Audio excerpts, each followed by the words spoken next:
next guest, she is Aparna Gopan. Aparna is the founder of the Elephant in the Room, and she's got a lot to talk about our current situation. Well, hi Aparna, welcome to Kappa Prime Time. Thank you. How are you? How's life going? I'm good. Life is going as good as it can go right now, Happy to hear that. How's things? All good here, Aparna. All good. Thank you so much. Well, Aparna, when I read about you, I was actually quite happy to read more about you because the campaigns that you have been doing, especially you being the founder of Elephant in the Room, അതിനെക്കുറിച്ച് കുറച്ചും കൂടി ഒന്ന് audience maybe few of them are not aware of it. So we'd love you to explain it to them what Elephant in the Room is all about. Okay, Elephant in the Room, basically, the concept as such is what Elephant in the Room, ആ പേര് പറയുന്ന പോലെ തന്നെ മുറിക്കുള്ളിലെ ആന എന്ന് പറഞ്ഞൊരു concept ആണ്. So we believe that നമ്മളെല്ലാം ചെറിയ ഓരോ റൂംസിൽ ഒരു വലിയ ആനയുമായിട്ട് ജീവിക്കുന്നു എന്നാണ് ആ concept. It's a very frequently used term in English or phrase in English. So and this ഈ ആന ഉണ്ടെന്ന് നമുക്ക് എല്ലാവർക്കും അറിയാം. ആന നമ്മുടെ എല്ലാം ലൈഫ് അൺകംഫർട്ടബിൾ ആക്കുന്നുണ്ട്. It is very difficult to share a small space with a huge elephant, but still we do because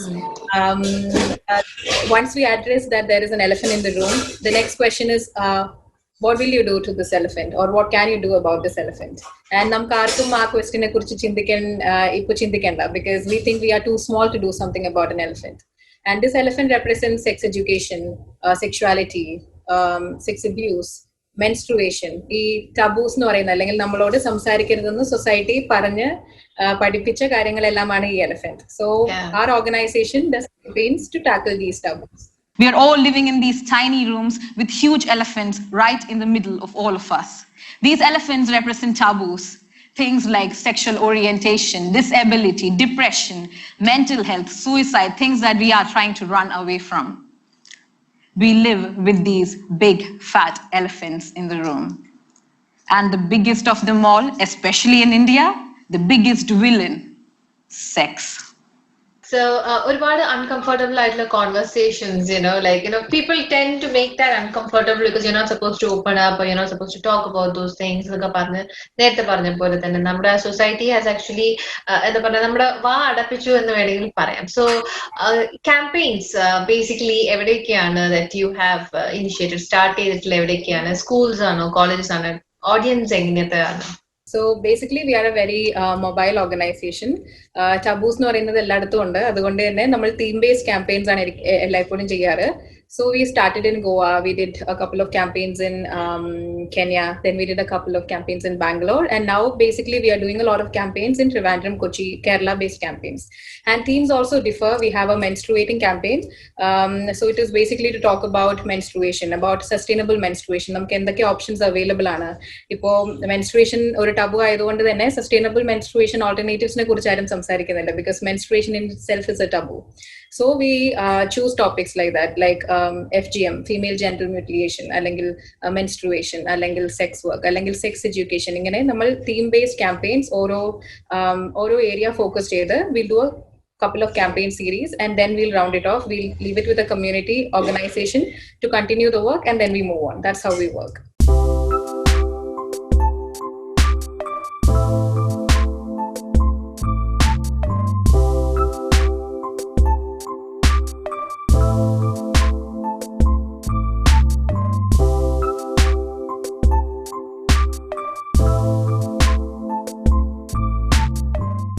So Aparna, what exactly made you get into this? എന്തായിരുന്നു ആ ഒരു സ്പാർക്കോ എന്തെങ്കിലും ഇൻസ്റ്റൻസ് ആയിരുന്നോ which turned you to this? Actually, truth be said, it's a realization that all of our lives, there's not one person, I believe, who does not live with elephants in the room. It is that very realization because ഞാനൊരു വളരെ conservative family എന്ന് വരുന്ന ആളാണ് from Trivandrum and sex education എന്നൊക്കെ പറയുന്നത് it's not just in school that I did not receive. വീട്ടിൽ പോലും സംസാരിക്കുന്ന കാര്യങ്ങളല്ല, menstruation ആയാലും sex education ആയാലും അല്ലെങ്കിൽ gender equality ആയാലും. So I was brought up in a culture where my brother was asked not to rape, but where I was asked not to get raped, but my brother was never asked not to rape. Those indifferences, those inequalities was there when I was being brought up. So So it is basically that. And every time a woman has an opinion, every time a woman decides to stand up for herself or for anybody, immediately your character comes into question. Immediately you get called different names, So all that became, in one way or the other, a trigger for all this. And how are your family taking it right now? I mean, are they okay with it, or are they, how supportive are they? Coming from a conservative setup, Totally understand. Yeah. it is an ongoing struggle. Actually, just recently, just yesterday, my Hmm. mom called me up and she said how there is a huge drama going on in the house because a relative called my grandmother and showed pictures that I post and things that I talk about on Facebook, and it has become a huge issue. Hmm. And it is very ironic. It is very astonishing because I come from a family which has, like many other families, has issues, alcoholism, or it was an abusive bringing up. But Yeah. അതിനൊന്നും ഇല്ലാതിരുന്ന ഒരു public shaming അല്ലെങ്കിൽ ഒരു public encounter അല്ലെങ്കിൽ let's get it right. Hmm. That is what they have with my life choices, just because I decide to do things free and decide to talk against things they do not believe in. So it is very ironic. It is a ongoing struggle. My immediate family, my mother, especially my parents, they want to understand this. They want to support it, but they're pretty scared of the name that I give the Understood. family because of all. But yes, you're doing a great job, but I must appreciate you for that, Aparna. And at the same time, is the society, ഒരു sideline ചെയ്യുന്നുണ്ടോ? Like, of course, feminism എന്ന് പറയുമ്പോഴത്തേക്ക് എല്ലാവരും വേറെ രീതിയിലാണ് they take it, So, are you being sidelined in one way or the other? അങ്ങനെ feel ചെയ്തിട്ടുണ്ടോ? Um, for every person who cyber abuses us or say that what we are doing is just show off that feminists do, we Hmm. have impact to show that it is not.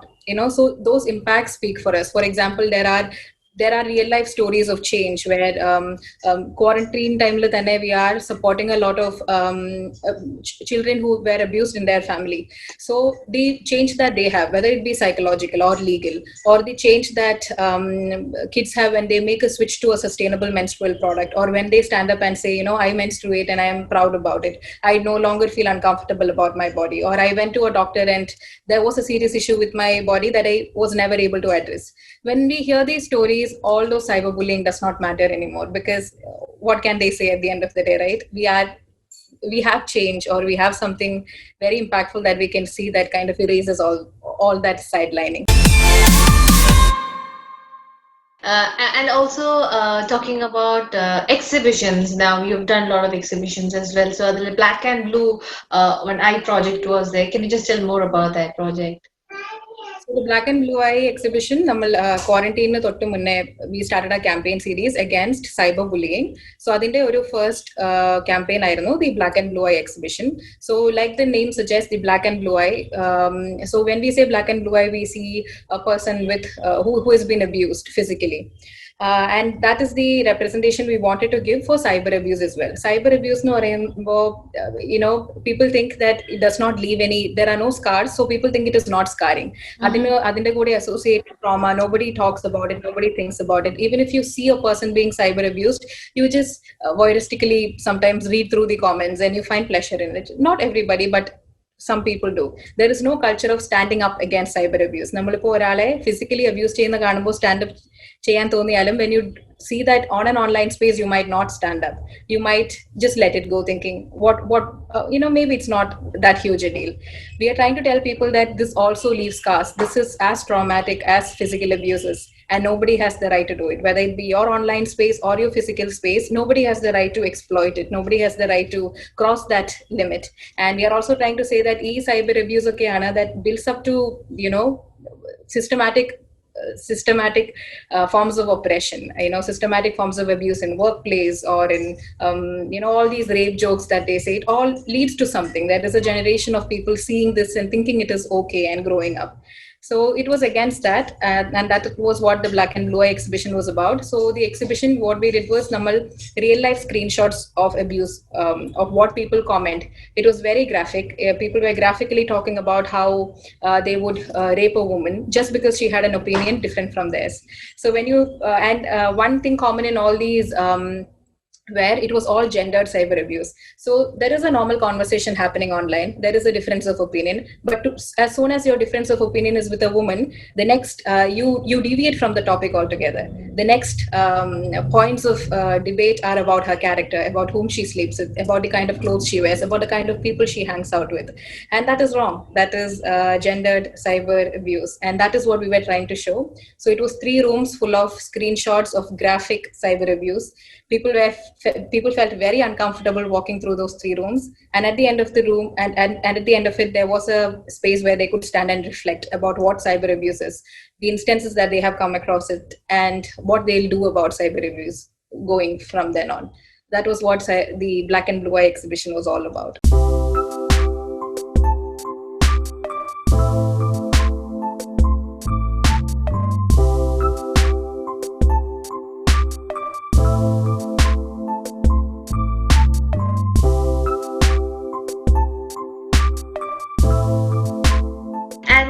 Did you find any difficult ഏതെങ്കിലും ഒരു സ്ഥലത്ത് പോയപ്പോൾ ഇങ്ങനത്തെ ഒരു campaign നടത്തുക അല്ലെങ്കിൽ ഒരു event organise ചെയ്യുമ്പോഴത്തേക്കും എവിടെയെങ്കിലും did you feel it very difficult to convey it to them അങ്ങനെ ഏതെങ്കിലും ഒരു ഇൻസ്റ്റൻസ് ഉണ്ടായിട്ടുണ്ടോ? This might not be a very popular opinion, but still, I am from Trivandrum, and I naturally did want to start. My trigger points ellam enikku evidunnayirunnu. It is because of the neighborhood aunties talking about me, or the political groups in my neighborhood telling my father he should, bring me up like a woman should be brought up. All these were my trigger points, and so I wanted these campaigns to start here. But the society never had, and this was 2 to 3 years back when I started the organization. Unfortunately, the society wasn't ready for it. I had approached few schools for sex education classes. All of them turned me back. But it is also, since I mentioned that, it is also, I should also mention that actually now, 2 to 3 years later, the same schools from the same district, from Trivandrum, they do call us and ask us to prepare a sex curriculum for them. And so in these 3 years, our city has also grown. Our ideologies have grown, or it has gone through a shift. And so Trivandrum was actually one of the places where it was very difficult for me to do campaigns, but now it has changed a lot. Now it is much more welcome. It is much more holistic. It's much more easier to work with the crowd here. There is a certain level of acceptance, which I'm very happy about. Super. So how is the curriculum structure? Like, you include them in their, year curriculatil include, or these are like extra perks that, നമ്മള് സ്കൂളിലേക്ക് കൊടുക്കുന്നതാണ്? Is it like that structure? Actually, since 1994, it is compulsory for our school education curriculum to have adult education or sex education. But through the years, political parties changing, they had different definitions or different ways of implementing it. There were ministers who said you can do sex education classes without mentioning the word sex. There were ministers who said, what about give yoga lessons in sex education classes? So actually, framework under the structure also exists. Legality also allows us to do it. It's just in the implementation that we are failing again and again and again. So that is where we are trying to come in, where we are saying let's implement it better, let's implement it systematically, let's tailor it for ages, let's not feed it to them like something that is uncomfortable. Let's have them come up with very natural questions. Our kondavuna questions ne stop cheyandirna thanne madi. Have an open session where you encourage kids to ask questions. And this is not just in the sex education class, but in their biology lessons. If they have questions relating to their body in the English class or in the Malayalam class or in any class, let them ask it, let them explore. Do not hide the answers, give them the answers that that is how the holistic structure is. But how there is also a separate structure for the curriculum, which will be a 1 or 2 hour class, depending on the kind of school we are interacting with, depending on the kind of age group we are interacting with, depending on the kind of economic strata and all of that. So depending on that, we have very tailored programs. Super. Now, recently, Corona time, തന്നെ നമ്മൾ കണ്ടൊരു കാന്താരി Corona blog, which I read. So just tell us about that, our blog നെ പറ്റി. Actually, Kandhari, it is an organization which trains social leaders. It is located in Trivandrum. So it trains leaders from developing countries in Latin America, Africa, and Asia. And in 2016, then after graduate, so I'm an alumnus of Kanthari, and that is why I got featured in one of their blog Okay. articles. Mm-hmm. Yeah, that is about Kanthari. So a lot of things happening right now. എന്താണ് ഇപ്പം അടുത്ത what's your plan set for the next couple of months? Actually, just before the quarantine, we were going ahead with the cyber bullying campaign. So we want to do a proper systematic campaign. So we just did the Black and Blue Eye exhibition. We did it in Trivandrum. Actually, we premiered it in Trivandrum. It is a ongoing exhibition. It is supposed to happen in a couple of locations: Mumbai, Thailand, and Sri Lanka. These were all booked for these past few months. Now we need to restructure it, given that we are all going to be living with the virus for some time. And another thing that we are doing is also during quarantine, especially the cases of domestic abuse and child sex abuse has been so huge. So we are trying to set up a better system of redressal for all this, of reaching out to the families, of reaching out for legal help as well as psychological help. Another thing that we are doing is again working on the restructuring of the sex education curriculum that we are already working on.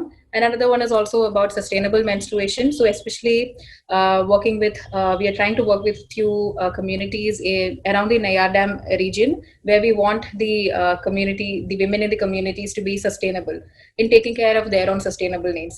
Right now, what is happening is a lot of corporates, they are using their CSR fund, plastic pads in a very forest pristine environment. They are dumping a lot of plastic there. And so we are trying to give an alternative to that. Maybe make your own cloth pads. Start talking about period. So in the name of Masamura, we are also starting a campaign there. So all these are the ones that are in the pipeline. It's all being worked on at the moment. Great job, Aparna. Really nice to hear a lot of things happening from your end, where people ellam kannadikkunna salathu you are just opening their eyes. So keep doing the good job, and I am sure that in few years' time your family will join you. So keep up the good job and all the very best. Thank you so much. Well, to all our guests who have joined us today, thank you so much for being on our show. It was really nice talking to all of you. We'll be coming back with yet another set of guests till we meet again. It's just signing off. Bye bye.